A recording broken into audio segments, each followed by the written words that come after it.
Zazaca'nın bazı ağızlarında, özellikle de Mamiki Tunceli bölgesinde C ve Ç seslerinin Türkçedekinden farklı özelliği nedir ve nasıl oluşur? Daha önce de belirttiğimiz gibi Zaza alfabesinin 28 harfi Türkçedeki harflerle ortak biçimde yazılıyor ve okunuyor. Bunlardan C ve Ç harfleri de bu ortak harfler arasındaydı. Bu harflerin şimdi farklı bir özelliğinden bahsedeceğiz.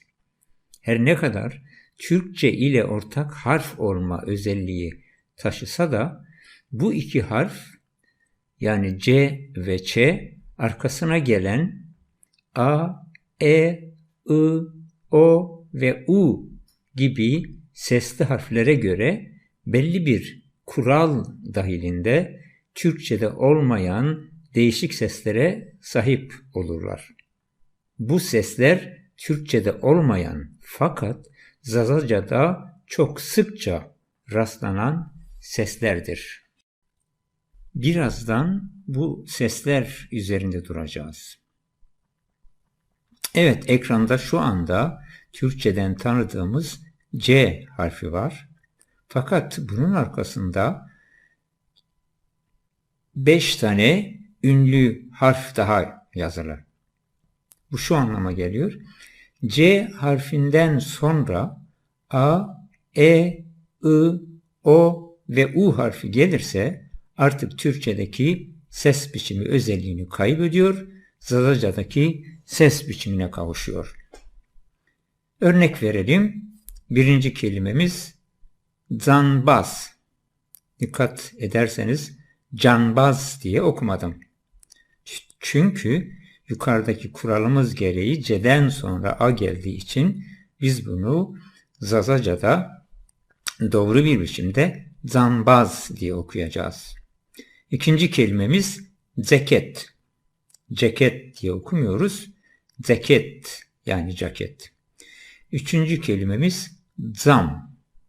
Cam diye okumuyoruz. Zazaca'daki kural gereği cam diyoruz. Aynı özellik Ç harfi için de geçerlidir. Kural aynı. Ç'yi takip eden A, E, I, O ve U seslerinden sonra Ç, Türkçedeki ses biçimini kaybediyor. Zazaca'ya özgü olan bir ses özelliğine kavuşuyor. Kelimeleri okursak bunu çok rahat görebiliriz.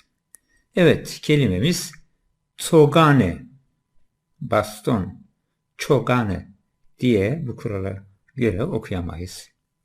İkinci kelimemiz tım, çım diye okuyan Zazaca ağızlar vardır. Fakat bu kural gereği biz burada bunu tım diye okuyoruz. Üçüncü kelimemiz tar. 4 harfi, biz bunu tar diye okuyoruz. Şimdi örnekler verirsek bazı kurallara dikkat etmek gerekiyor. Aşağıdaki şu 3 kurala dikkat edersek öyle sanıyoruz. Bu özellikler anlaşılmış olur. Bu 3 kural hem C ve hem Ç harfi içinde aynıdır. Birinci kuralımız. C harfinden sonra şapkalı E, İ ve ünlü ince sesli harfler gelirse C sesi Türkçedeki biçimiyle okunur. Normal Türkçede nasıl okuyorsak C sesini Zazaca'da da öyle okuyacağız. Örneğin Cenikı normal C gibi okuduk. Cipe, cün, yani kadın, cip ve harman anlamına gelen bu kelimeler Türkçedeki ses biçimiyle okunurlar. İkinci kural Zazaca'ya özgü olan bir kuraldır.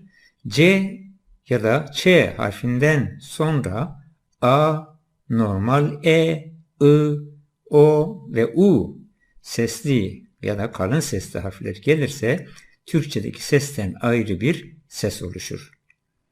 Bu nedenle bu ses için ayrıca bir kombinasyona başvurmak gerekmiyor. Bu ses bu dersimizin konusu olacak. Birazdan buna dair örnekleri göreceğiz. Üçüncü kuralımız C sessiz harfi kelimenin en sonunda ikinci şıktaki yani Zazaca ses ile okunur. C harfi kelimenin en sonunda yer alırsa Türkçeden tamamen başka bir ses özelliğine kavuşur. Birazdan buna da dair yani ikinci ve üçüncü şıktaki kural gereği var olan sesi ya da sesleri göreceğiz.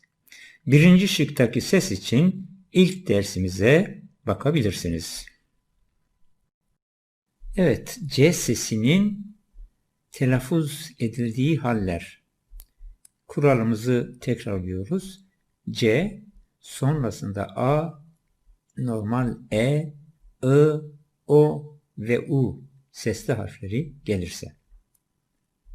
Sağdaki tablodaki kelimelerde C sesi Türkçedeki sesten farklıdır. Türkçedeki C sesi Zazaca'da da vardır. Bunu görmüştük. Fakat arkasına kural olarak belirtilen harfler geldiğinde C sesi Türkçede olmayan bir sese, Z sesine dönüşür. Aşağıdaki kelimeleri her iki dilde uygun seslerine göre okuyalım. Zam, Zazaca, cam, Türkçe ve sonrasında Zazaca olarak okuyacağız. Cam, zam, cambaz, zambaz, can, zan, cahil, zayıl, cet, zed, ceket, zeket, cem, zem, cenk, zeng, cennet, zennet, ceset, ceset, cesur, zesur. Görüldüğü gibi aynı harflerle yazılmalarına rağmen Türkçedeki ses biçimi ile Zazaca'daki okuma arasında farklı bir ses var. Devam edelim. Şimdi bu C sesine örnek cümleler verelim. Buradaki durum Türkçedekinden farklı bir ses durumudur. Cambaz ceketoho cenopera. Cambaz ceketini giyiyor. İkinci kelimemiz. Emser döde ma dıdefe zemguret. Bu sene köyde biz 2 kez ya da 2 defa cem tuttuk. Cennet na düna dero. Cennet bu dünyadadır. Dördüncü cümlemiz. Mordemi kore jü ceket herna. Adam kendisine bir ceket satın aldı. Zazaca kelimelerin sonundaki Z, D, Z sesi. Zazaca kelimenin sonundaki Z sesi Türkçeden değişik bir sestir. Bu üçüncü şıktaki kuralda belirtilmişti. C sesinin Z olarak telaffuz edildiği haller. Örnek kelimeler veriyoruz ve okurken sese dikkat ediyoruz. Cins ya da genz, genç. Kınz, elbise. Deds, ağrı, sızı. Abasıt, abasanlı. Alınz, yassı taş ya da yassı bir oyun taşı. Ç sesine örnekler vereceğiz şimdi. Ç sesindeki kural da C sesindeki kurala tıpatıp benziyor. Yani Ç harfinden sonra şapkalı E, İ ve Ü sesli harfler gelirse ç sesi Türkçedeki ses ile benzeşir. Ç harfinden sonra a, e, I, o ve u sesli harfleri gelirse Türkçedeki sesten ayrı bir tıs sesi oluşur. Bu kural nedeniyle ç, h gibi iki sessiz harf kombinasyonunu kullanmak gerekmiyor. Üçüncü kuralımız ç sessiz harfi kelimenin en sonunda ikinci şıktaki ses ts ile okunur. Yani ç harfi kelimenin en sonunda yer alırsa Türkçeden tamamen başka bir ses verir. Örnek kelimeler verelim. Sağdaki tablodaki kelimelerde ç sesi Türkçedeki sesten farklıdır. Türkçedeki ç sesi Zazaca'da da vardır. Fakat arkasına kural olarak belirtilen harfler geldiğinde ç sesi Türkçede olmayan bir sese yani ts sesine dönüşür. Kelimeleri okuyalım. Sare, alın. Serme, deri. Sım, göz. Sar ya da sorda denebilir. 4. Togane, baston. Tut ya da tute, çift, bir düzine. Cümleleri de okuyalım. Sımeme diri nevineni, gözlerin uzağı göremiyor. Sogana piyeme biavindi, babamın bastonu kaybolmuş. Beni tsamedi ga koreno, çamın altında öküz böğürüyor.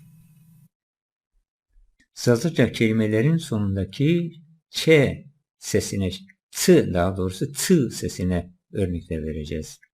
Zazaca kelimenin sonundaki t sesi Türkçeden değişik bir sestir. Örneğin put, çorap, pat, bez, kemerkut, dağ, taş, ırt, yün, kurt, taş yönü. Aşağıdaki kelimeleri her iki dilde uygun seslerine göre okuyalım. Kuralımız belliydi. Ç, sonrasında a, e, I, o ve u. Yani ç sesini s sesi olarak okuyacağız. Önce ilk kelimemiz Türkçe. İkinci kelimemiz, okunan ikinci kelimemiz Zazacadır. Çalım, salım, çam, tam ya da tame.